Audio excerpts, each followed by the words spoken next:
thank you for joining us here for our last segment on today's show. Just a continuation, another iteration of our series that we've had going on looking at upgrades and improvements for teams all around the NFL now that we're heading officially to free agency as the next big stop for the NFL, I should say. And I think it's pretty ironic how we're sitting here on a Tuesday, 2 days after the Super Bowl, and we're talking about the Eagles and where they need to get better, right? Like, they were the last team standing, and we're already discussing them on how they could already get better, right? And it's hard to say something like that because the Eagles have as good of a roster, like we talked about, as you would imagine in the NFL, and they already had the most talent on it, like I already said. But really, with free agency, it can get a little bit tricky because I know in the first segment how they do have some free agents and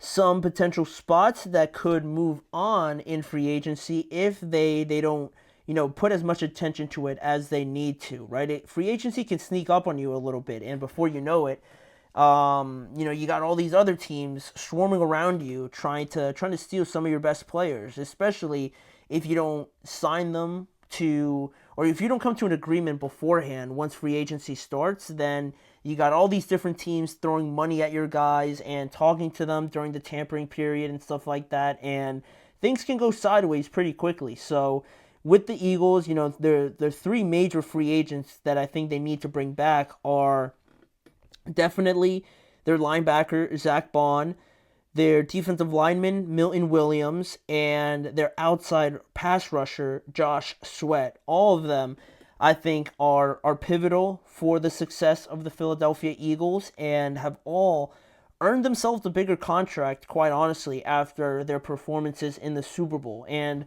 it's not MVP level Super Bowl performances, obviously, but Josh Sweat was a menace all night long. I'm pretty sure he got a sack or two at least in the Super Bowl over there matching up with Joe Thuney. Right next to him, you had Milton Williams, and they were tormenting Caliendo and Joe Thuney all night long. So both of those guys put on very, very good performances for themselves in the Super Bowl. And then Zach Bond, of course, how could I forget? Had an interception in the Super Bowl, and really all season for him has been all pro level from really start to finish. For a guy that's only on a 1-year deal, he's going to earn a lot more than that in free agency. And I'm sure the Eagles would hope that it is with them. I'm sure they're going to negotiate with Zach Bond first before anything else, because there's no way they let him just walk out that building. So with all of that in mind, that's really the main objective for the Eagles in free agency. But if one or two of those guys does get away, I think obviously D-line is where all of our attention has to go to for a spot that the Eagles need to have the most attention to during free agency as to where to look to, where to add to, and maybe just add some depth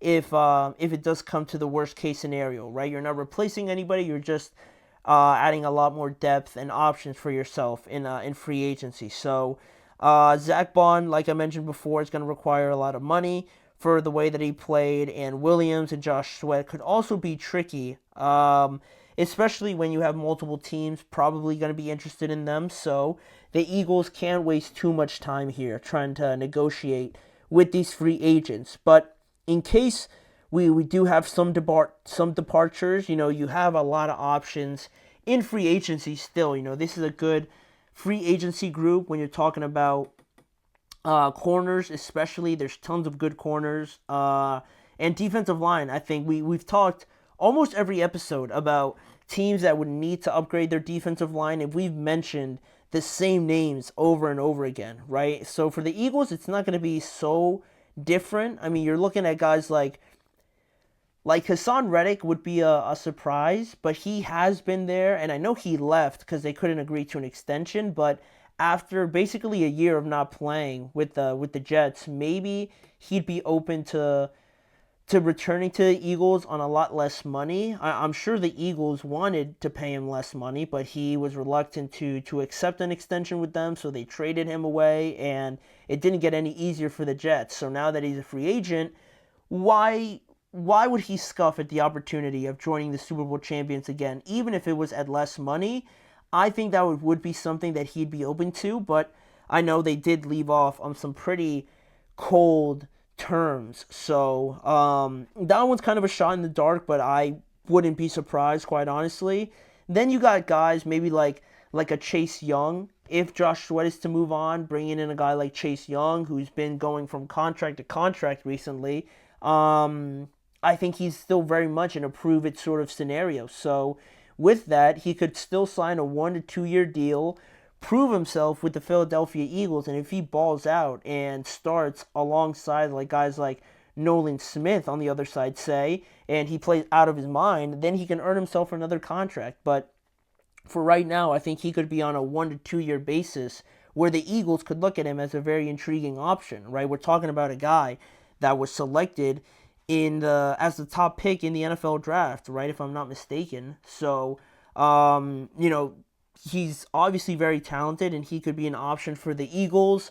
Also, I mean, worst case scenario, if Zach Bond leaves, you could look at guys like Dre Greenlaw, Ernest Jones, the fourth potentially from Seattle, could be a cheaper option. Also along the defensive line, you got guys like Poona Ford or DJ Jones as well, if a guy like Milton Williams signs for a lot of money somewhere else as well. So a lot of options in free agency, but also in the draft, because they're picking so late, maybe they're not going to get a guy like Nolan or Walter Nolan or something like that, or Kenneth Grant, or none of those like early portion of the first round kind of guys. I think those two guys specifically might be out of their range by the time 32 comes along. So in the draft, I'm sure they're going to be looking at guys like Jack Sawyer, would be an interesting one, as just a very team-oriented, group-first, team-first mentality sort of guy.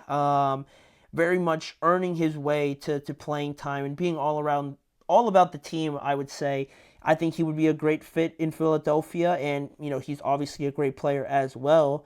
Someone like Tyleik Williams also would be an interesting option from Ohio State for the Eagles. Also, not going too far off of defensive line, you look at a guy like Darius Alexander, who had a very good Senior Bowl a couple of weeks ago now from Toledo. He seems to be a guy that's rising on a lot of teams' draft boards because he played very well in the first sort of action in front of NFL coaches. So he would be a monster in Philadelphia, I would imagine. TJ Sanders as well is another guy they could look at in the early portion of the second round. So, or late portion, I would say, in both scenarios, right? It doesn't flip. But yeah, those are all the options I think that are on the table for the Eagles. Again, I want to stress that re-signing Zach Bond, Milton Williams, and Josh Sweat would be an ideal scenario for the Eagles. And then from that point on, I know there's been some trade talks about Myles Garrett and things like that. I don't think that would be something that would be possible. Like, it better not be. Like, if Myles Garrett joins the Eagles, like, that would just be so just absurdly dumb and just ridiculous that it shouldn't happen. Like, the NFL should void that trade like the NBA did with that Chris Paul trade. So I don't think that would ever happen, but you can't never say never, to be quite honest with you. So I feel like them looking at other options like a Chase Young, like a Poona Ford, like a Ernest Jones the fourth, and then drafting guys in the later portion of the draft would be a spot where they would feel most at home in adding depth and a lot of variety with this defensive line. Because other than that, I mean, I don't know what the future is for a guy like Darius Slay, right? He's one of the veterans that they have. I don't know if he moves on, you're obviously going to need to look at your options there. But like I said, corner's a very deep group in free agency, but also in the draft as well. So they're not going to have any trouble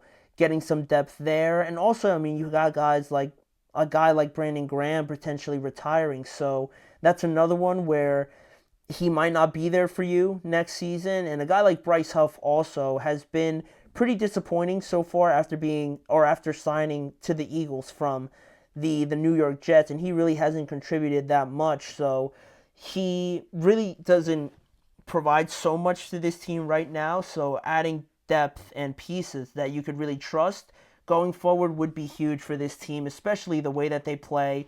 Everybody says they play super simple, right? Because they just rush 4 and cover with 7, but they do a fantastic job of it. So making sure they're able to have the guys in place to continue to play like that is going to be one of their major goals for this offseason. But, again, it's pretty ironic that we're talking about them now trying to get better after just winning and proving that they were better than everybody else just a couple days ago. So we'll see where the Eagles go. I'm sure Howie Roseman has something up his sleeve, as he always does, so that's going to be exciting to watch. But for us right now, we are going to sign off for today's episode. I want to thank you guys for joining me on today's show of the Chip Shot Football Podcast. And please remember to like, follow, and subscribe to the show, as well as checking out more content around the Chip Shot Football Podcast on YouTube at the GSMC Podcast Network channel and the GSMC Sports Network channel, where you can see more of the NFL coverage with me, Manny Maradiegue, as your host, looking at more stories around free agency, more stories on the draft coming up, obviously, right? And just a lot of news around the offseason and talking all things NFL, basically. Again, each and every weekday at 6:30 p.m. Eastern Time. So make sure to join me next time on the episode of the Chip Shot Football Podcast.